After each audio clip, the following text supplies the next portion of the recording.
టాలీవుడ్ ఇండస్ట్రీలో ఏ స్టార్ పుట్టినరోజైనా ఫ్యాన్స్కి teaser, trailer, poster ఇలా ఏదో ఒక రూపంలో గిఫ్ట్ ఇవ్వడం అనాదిగా వస్తున్న సంప్రదాయం.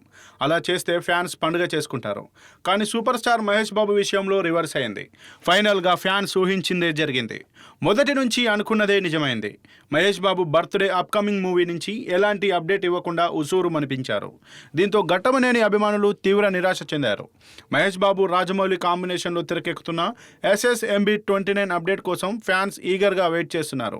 ప్రతి స్పెషల్ డేకు వస్తుందని ఆశగా ఎదురు చూస్తున్నారు. కానీ ఎప్పటికప్పుడు నిరాశ ఎదురైంది. కనీసం మహేష్ బాబు పుట్టినరోజు కానుకగా కనీసం పోస్టర్ అన్న రిలీజ్ చేస్తారేమో అనుకుంటే ఎలాంటి అప్డేట్ ఇవ్వకుండా తుస్సుమనిపించారు. ఎలాంటి తీపి కబురు వినిపించకపోవడంతో ఇంకెన్ని రోజులు వెయిట్ చేయాలని ఫ్యాన్స్ ఆగ్రహం వ్యక్తం చేస్తున్నారు. మామూలుగా రాజమౌళి ఏ సినిమా చేసినా దానికి చాలా సమయం తీసుకుంటాడు. Script writing, shooting, post production ఇలా అన్ని పనులు నీట్గా ఉండేలా చూసుకుంటాడు.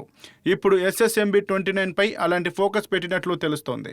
ఈ చిత్రాన్ని పాన్ ఇండియా కాదు, పాన్ వరల్డ్ నేపథ్యంలో అమెజాన్ అడవుల నేపథ్యంలో ఈ మూవీని తెరకెక్కిస్తున్నాడు జక్కన్న. ఇప్పటికే ఈ సినిమా కథ ఫైనలైజ్ అయిపోయింది. మహేష్ బాబుతో చేయబోయే చిత్రాన్ని నెవర్ బిఫోర్ అనే విధంగా జక్కన్న ప్లాన్ చేస్తున్నాడు. ఎలాంటి అప్డేట్ బయటకు రాకుండా జాగ్రత్త తీసుకుంటున్నాడని, అందుకే సినిమా అప్డేట్ ఇవ్వలేదని ఫిల్మ్ నగర్ సర్కిల్లో టాక్ నడుస్తోంది.